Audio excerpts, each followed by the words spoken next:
noches, gracias por brindarnos el honor de su sintonía en esta emisión de Debate Legislativo aquí por el canal del Congreso. Tengo el gusto, el honor de recibir en este espacio a la vicecoordinadora de la bancada de Morena en el Senado, Sacil de León, y a la senadora del Partido Revolucionario Institucional, Mely Romero. Bienvenidas ambas. Gracias, Pedro. Muchísimas gracias. Gracias. Hablemos sobre esta ley contra la extorsión que sucede en el Senado, primero dándole facultades a la Cámara de Diputados. Justo me gustaría que nos ayuden a entender en dónde estamos con esta ley, Sacil. Bueno, acabamos de aprobar en el Pleno del Senado esta facultad que ya mencionas tú, para que se expida a través de la Cámara de Diputadas y Diputados esta Ley General de Extorsión. Esto, primero decirte que es una iniciativa de la Presidenta de la República, la doctora Claudia Sheinbaum Pardo, que mandó hace un par de meses aquí al Senado de la República para poder facultar a la Cámara de Diputadas y Diputados. Y bueno, tenemos 180 días para analizar las leyes secundarias y poder, tanto la Cámara de Diputadas y Diputados y aquí en el Senado, perfeccionar estas bondades que ofrece esta ley o que ofrecerá esta ley general de extorsión para cuidar y salvaguardar el patrimonio de las familias mexicanas. Creo que una iniciativa de la Presidenta muy necesaria y que vamos a dotar de herramientas a las instituciones de seguridad para poder combatir este comportamiento, incremento de delito de manera exorbitante, porque ha crecido más del 88% en los últimos 10 años. Claro, Mely, ustedes en la bancada del PRI apoyaron esta ley en esto que es para darle facultades a la Cámara de Diputados.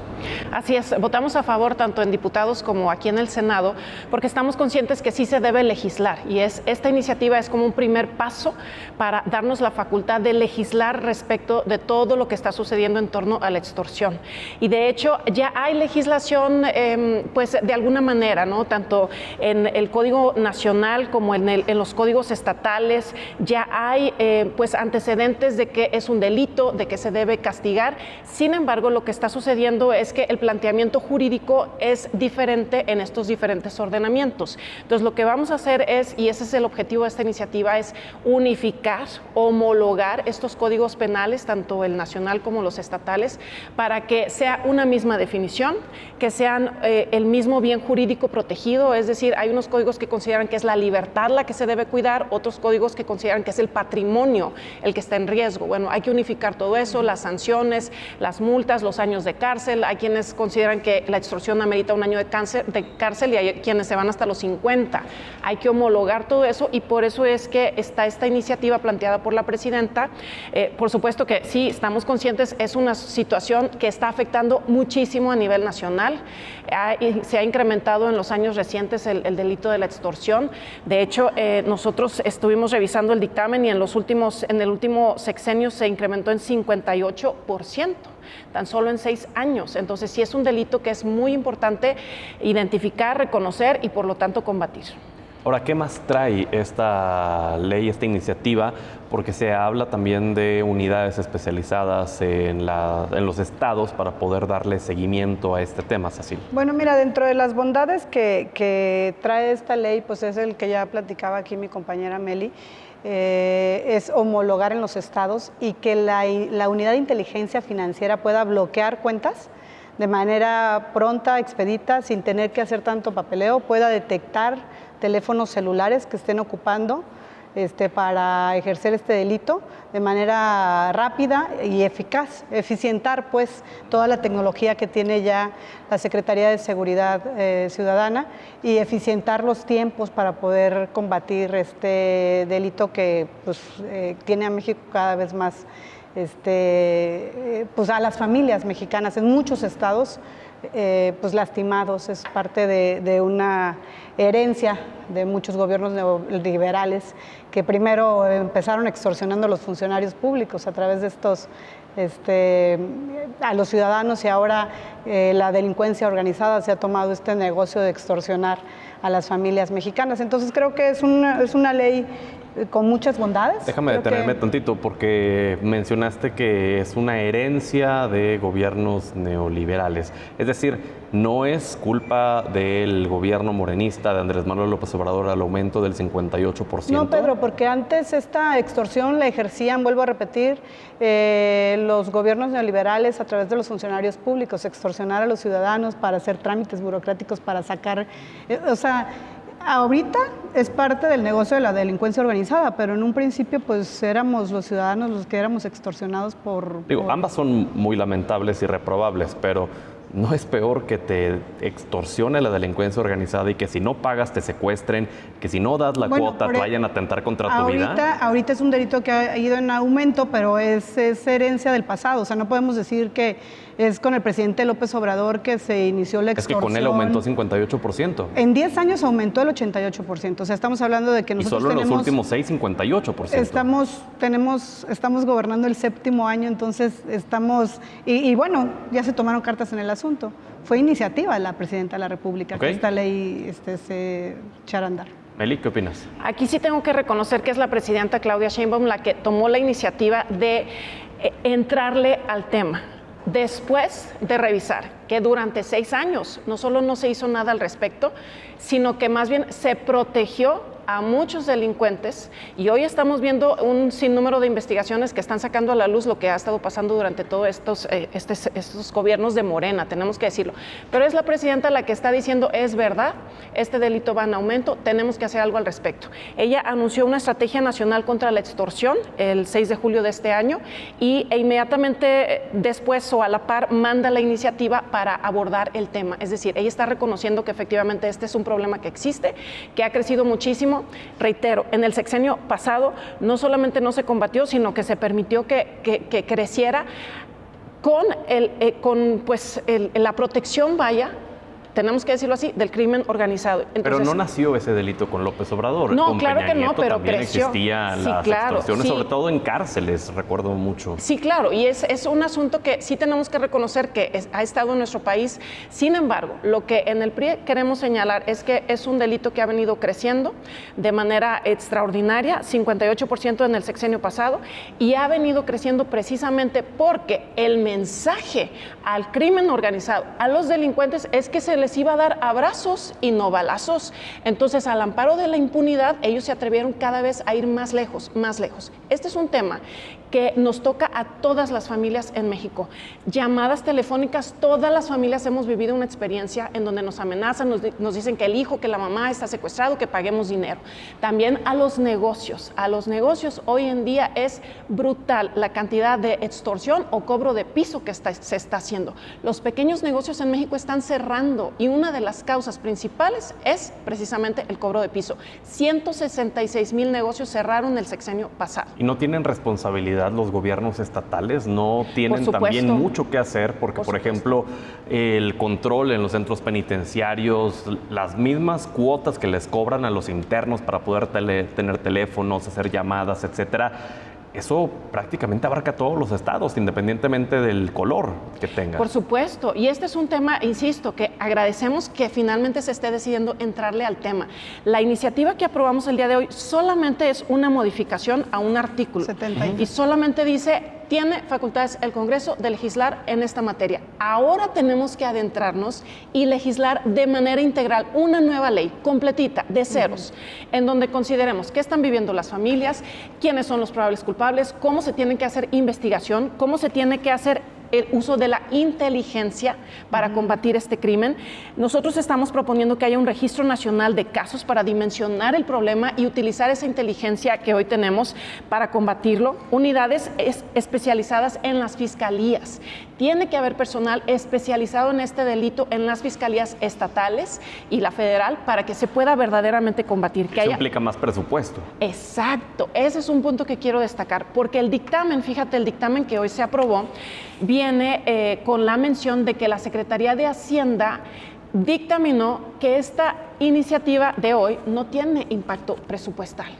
Entonces, a lo mejor el hecho de que nosotros podamos legislar, pues no tiene impacto presupuestal, pero yo no quiero pensar que esa sea la la idea o la filosofía que haya detrás de esta estrategia, que solamente sea en papel, que solamente sea en ley y que no exista presupuesto para atender todos estos requerimientos. Si no se destina presupuesto, entonces no hay manera de que verdaderamente se pueda combatir. Sin presupuesto, sin dinero, ¿cómo puede haber acción? Tiene que tener presupuesto. Esta ley general que va a expedir el Congreso de Diputadas y Diputados, pues el presupuesto lo vamos a estar aprobando en noviembre, diciembre. Tenemos que hacer algunos ajustes, seguramente se harán, si es que tenemos ya la ley, porque como bien lo mencionó aquí la senadora Meli, estamos solamente facultando para que se expida esta ley general.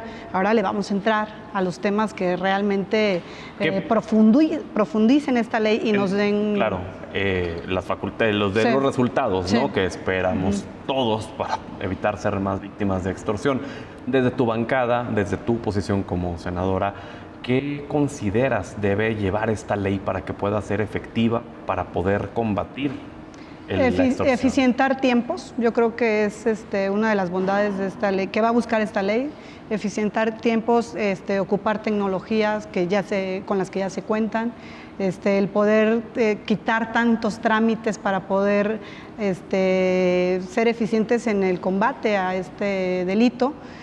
Como te decía hace un rato, la localización de celulares, porque también se menciona mucho que de estos delitos vienen el mayor porcentaje de llamadas de centros penitenciarios, de las cárceles.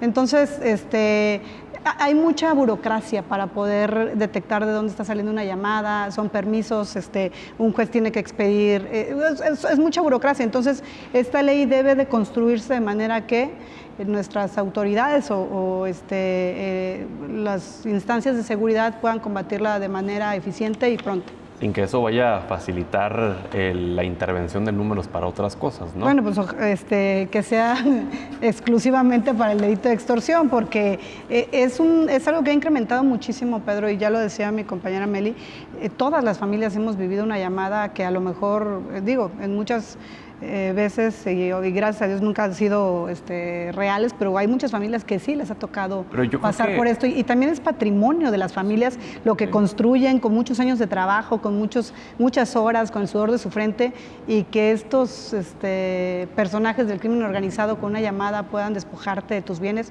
Pues también la presidenta está siendo consciente de esto y por eso se atrevió a mandar esta iniciativa para que el Estado asuma la responsabilidad que tiene de salvaguardar. Pero creo que hoy en día, más allá de las llamadas, creo que lo que mayor temor causa entre la gente es, tú pones un negocio, te estableces, aunque seas informal o seas formal, te caen y tienes que pagar cuotas sí o sí, porque si no, entonces te mandan gente, y en el peor de los casos hemos conocido de personas a los que secuestran y luego aparecen muertos, desgraciadamente.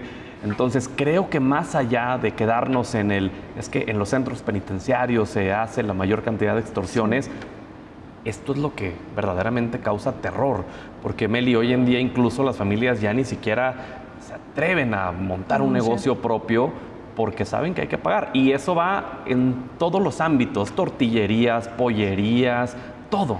Exacto, en el campo no se diga, hay productores de limón, de aguacate, los hemos conocido historias que están dejando de sembrar porque están amenazados, que están huyendo de su patrimonio de vida, su parcela, la tienen que dejar, y no son casos aislados, es en todo el país. Mi estado tiene uno de los índices más altos de inseguridad a nivel mundial, es lamentable, y esto que tú estás mencionando es real. Fíjate, aquí tengo una nota que señala que los empresarios están reconociendo el cobro de piso. Las cámaras empresariales como Coparmex están reconociendo el cobro de piso. Eso existe en nuestro estado, que es un estado pequeño. Aquí hay una nota de uno de los principales diarios de Colima, es el Diario de Colima precisamente. Se incendian 2 bares en menos de 24 horas. Hay una nota más que es muy lamentable, esto acaba de suceder hace unas semanas. Dice, esto sabemos del ataque a la panadería El Pichón de Colima, que dejó 6 personas muertas. Todo esto No se dice, obviamente, no son datos oficiales, pero en el comentario de los negocios es como no quisieron pagar piso, están cobrándoles estos grupos delictivos al grado de que tienen que perder la vida las personas. Esto es inaceptable, no puede seguir sucediendo. Entonces, sí, los negocios principalmente son los afectados, tienen que cerrar muchos, pero insisto, mira, estos tuvieron que cerrar. Aquí perdieron la vida 6 personas en una panadería, 6 trabajadores que ni la deben ni nada. ¿Cómo reabres un negocio después de que ya te lo incendiaron? Exacto. Entonces, tenemos que, insisto, aceptar esta realidad. Eso es una situación, es una premisa de legislar en esta materia. Aceptar lo que está pasando para entonces entrarle de veras. Porque si no, pues entonces nos vamos a estar autoengañando, ¿verdad? Y creo que muchas veces la autoridad, por no aceptar que esto está sucediendo, pues desvía información. Pero entonces no queda corta una ley general contra la extorsión si el problema de fondo es el crimen organizado. Claro. Entonces, claro. ¿cuál va a ser el alcance real de una iniciativa así? Eficientar, Pedro. Yo creo que eficientar y poder utilizar las tecnologías que hoy tardan muchísimo, o sea, son muchos trámites para poder detectar una llamada telefónica, para poder bloquear una cuenta en la unidad de inteligencia financiera. O sea, yo creo que hay que enriquecer. Vayamos más allá. En este delito en específico, la cifra negra de la no denuncia está en el 95-97%. 97% es lo que se sabe. Entonces, para poder eficientizar, para poder llegar a erradicar todo esto con el presupuesto que se les debería de asignar, con las unidades especializadas y todo, pues hay que tener denuncia. Si no, ¿cómo las autoridades pueden combatirlo? Pero, ¿cómo consideran ustedes que se puede fomentar la denuncia en este delito que tiene 97% de cifra negra? ¿Es así? Pues mira, primero, como legisladores vamos a tener la enorme responsabilidad de construir esta ley de cero, de arrancar con lo que nos mande diputados y de mejorarla, de manera que construyamos algo que al país, a las mexicanas y a los mexicanos les dé certeza. Certeza en un mismo marco jurídico para las 32 entidades, que se homologue, como ya lo dijimos, y que les dé certeza de que trabajando esta ley de manera prudente, de manera real, en donde sí tenga impacto presupuestal, porque debemos de ponerle dinero a esta nueva ley general en materia de extorsión, pues dándoles a conocer a las mexicanas y a los mexicanos de esta nueva ley, pues que invitándolos a denunciar, a dar a conocer. Sí, yo sé que son muy pocas las denuncias porque la gente tiene miedo. ¿Y no tendría que venir también una parte importante en esta ley en donde haya un acompañamiento a quienes denuncien? Porque les piden cobro de piso, toman la iniciativa de denunciar, pero si por algún motivo o algo se enteran que los denunciaron, capaz y dices, me va peor, entonces mejor me quedo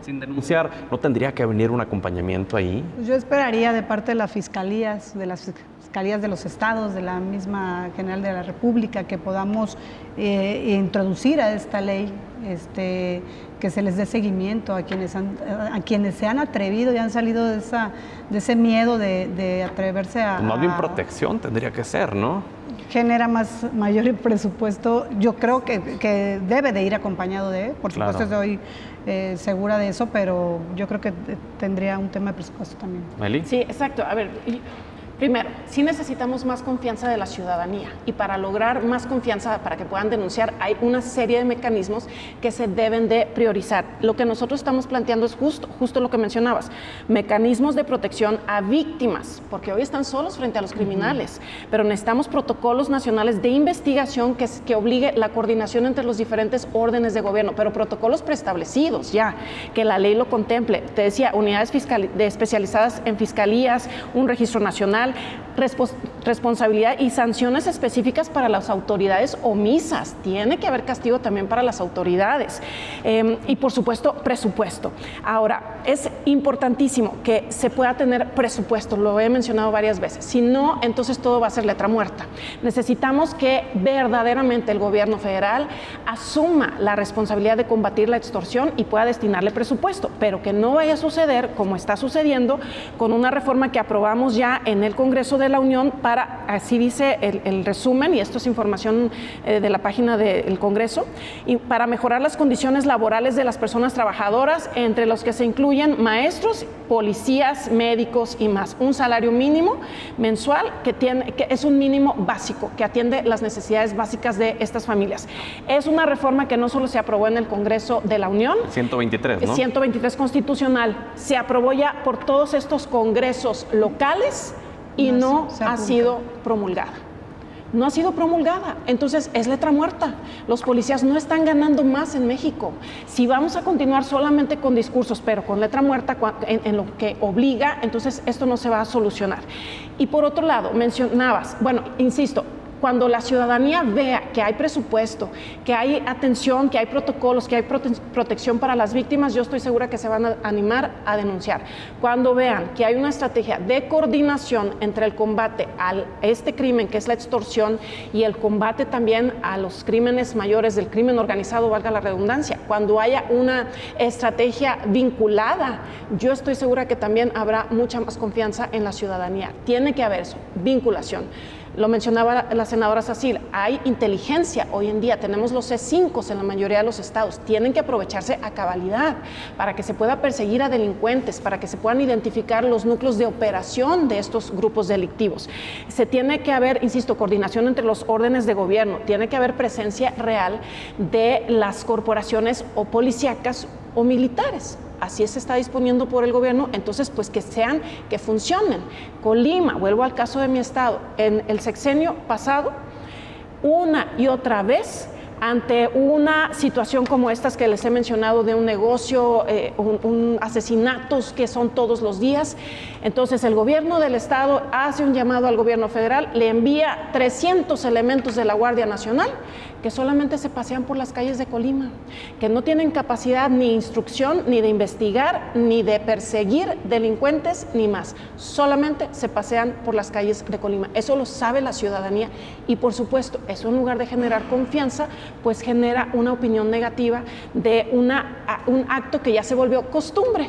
¿Por qué no habíamos aprobado esta ley que pasaba a la Guardia Nacional, a las Fuerzas Armadas, y entonces no tenían protocolos? Los de la Guardia Nacional no tenían autoridad para actuar, no tenían esa facultad para poder actuar. Por supuesto, era necesario precisar sus facultades, exactamente. Sin embargo, pues es algo a lo que se negó el sexenio pasado también desde un principio y que nosotros estuvimos insistiendo muchas veces. Okay. A ver, otro de los temas que impiden que la gente haga las denuncias correspondientes es la revictimización que muchas veces sufres en un ministerio público. Cuando vas a emitir tu denuncia, desde los tiempos larguísimos de espera, los malos tratos, también tendría que haber ahí un cambio, Cecil, ¿no? Pues sí, lo hemos dicho en varias ocasiones, Pedro, pues hay que ojalá que nos animemos en esta, pues no creo que en este periodo ordinario de sesiones, pero en estas legislaturas que nos tocarán a la senadora Meli y a tu servidora estar, entrarle a una reforma en las fiscalías. No tenemos por qué temerle, al contrario, va a ayudar a las reformas del Poder Judicial, a esta misma reforma de la extorsión. Yo creo que debemos de reformar y de cambiar estos protocolos de las fiscalías, que no, olvídate del tiempo que mantengan ahí a la víctima, las hacen pasar por 5 o 6 personas que les hacen la misma entrevista y no encuentran ellos el sentido y o sea, y que terminas es muy diciendo, tedioso. Caray, ¿por qué estoy aquí? Si Sí. ni siquiera me creen, ni siquiera me... Es más, tratan mejor a los delincuentes que a los que van a Son denunciar. protocolos que en el país ya debemos de ajustar, de Quedaron cambiar, obsoletos. Mecanismos que ya no deberíamos de utilizar, Pedro. Yo creo que hay que modificar muchos. ¿Meli? Eso que comentas, eso que vive la ciudadanía de ir a una fiscalía a denunciar, que lo tengan ahí en varias entrevistas similares, que sientan que su expediente solamente lo ponen abajo de la pila, o sea, esa situación es precisamente la razón por la cual muchísimas personas apoyaron la reforma al Poder Judicial, porque pensaban que la reforma al Poder Judicial iba a resolver esa situación. Nosotros en la oposición lo dijimos una y otra vez, esa no era la solución. La reforma al Poder Judicial nunca planteó tocar a las fiscalías estatales ni a la federal, y eso es una gran necesidad. Necesitamos reformar a las fiscalías, redimensionar sus funciones, sus facultades, darles más presupuesto, capacitación, determinar unidades específicas en materias específicas, en extorsión, en feminicidios, para que el trato a las víctimas sea con mucha sensibilidad y con mucha conciencia de lo que estos delitos implican. Sin embargo, eso no ha sucedido. Entonces, vuelvo una vez más, y perdón que sea tan reiterativa, pero este gobierno de Morena desde el sexenio pasado nos ha dado muchos discursos que generan expectativas en la población, pero a la hora de la hora no se convierten en beneficios para la ciudadanía. A ver, yo creo todo lo contrario, Pedro. Yo creo que era necesaria esta reforma al Poder Judicial, que hoy el pueblo elija a quienes impartirán justicia o quienes ya imparten justicia en nuestro país. Es algo que necesitaba el pueblo de México, y que las mexicanas y los mexicanos nos dieron a nuestro movimiento la posibilidad de hacerlo, porque si no, en la pasada elección no hubiera tenido los resultados que hoy podemos ver en las cámaras, tanto en diputados como en el Senado. Y creo que todo lo contrario, que si alguien le ha invertido al pueblo de México, no solo en presupuesto para los programas sociales, no solo en cómo actuar en la estrategia de seguridad que hoy tiene la Comandanta Suprema de las Fuerzas Armadas, es nuestro movimiento. A partir de nuestro movimiento ha cambiado la realidad para más de 13 millones de mexicanas y mexicanos. Pero sí tiene un poco de sentido, ¿no? El hecho de pensar pero no es solo un discurso, Pedro. No me refiero a eso, sino me refiero al ¿cuál es la primera instancia cuando sucede un delito? Exacto. La primera instancia es el Ministerio Público, la Fiscalía. De ahí, pues bueno, ya te vas a todo lo demás, hasta llegar en la última instancia a la Suprema Corte, que muchos de los problemas no llegan a la Suprema Corte, llegan los grandes y los que ya sabemos.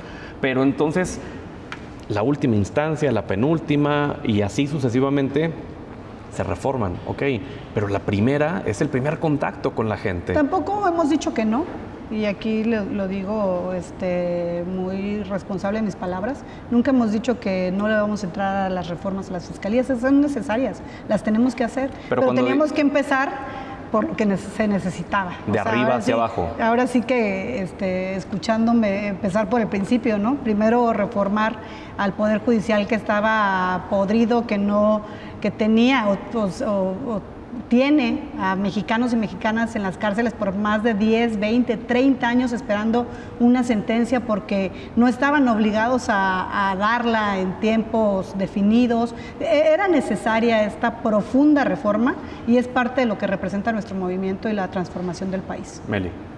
Siempre dijimos que era necesaria una reforma al Poder Judicial, claro, pero no esa reforma. Era una reforma que justo atendiera a la ciudadanía en principio, que le diera la posibilidad de denuncias justas, de trámites claros, de procesos justos. Eso también nosotros abogamos, claro, y estamos dispuestos, y qué bueno que le entremos ahora sí al tema de las fiscalías estatales y la nacional. Sin embargo, insisto, la reforma al Poder Judicial era necesaria, pero no esta. Esta es una reforma que lo único que provocó es que hoy en día el presidente del Poder Judicial pues tenga a su disposición 107 trabajadores para sí mismo. Se decía y se cuestionaba que el Poder Judicial le estaba costando mucho a México, pero la presidenta del Poder Judicial pasado solamente tenía, entiendo, 6 personas bajo su mando. Hoy el presidente tiene 107 personas. Yo no sé si eso es necesario o si es también un tema de desvío de recursos. Habría que pedir una revisión. La exministra, perdón que te corrija, compañera senadora, tenía 96 y que ahora el presidente ministro tiene 107. O sea, pero pues es lo que maneja la prensa amarillista, que yo no sé si sea cierto. Sacó una carta a la Suprema Corte diciendo que es porque es la presidencia con mayor carga laboral en toda la historia y que a partir del 1 de noviembre iban a reducirse, creo que en un 40% la cantidad de asesores. Lo que se le aumentó, ¿no?, al Poder Judicial, lo que viene en el presupuesto, que se le aumentará próximo año. Es una carga de trabajo que tiene, pues porque estamos iniciando con este nuevo Poder Judicial. Pero que la presidenta dijo que no debían hacerlo, ¿no? Lo que está sucediendo también en este nuevo régimen es que precisamente cuando salen a la luz pública muchas de estas situaciones que no son, pues, del beneficio de la ciudadanía en general, me parece que es cuando es la ciudadanía la que sale a emitir una opinión, es cuando se genera una presión sobre la autoridad y entonces la autoridad reacciona. Aquí ya ha habido una reacción, pero por lo mismo yo creo que es muy importante que la ciudadanía esté atenta, que opine, que alce la voz, que proponga esta ley en materia de extorsión que apenas viene. Creo que es muy importante que a tiempo hagan sus propuestas, que a tiempo denuncien situaciones que tienen que considerarse en la legislación, porque, insisto, la autoridad ahorita de quien sí resiente pues presión es de la ciudadanía.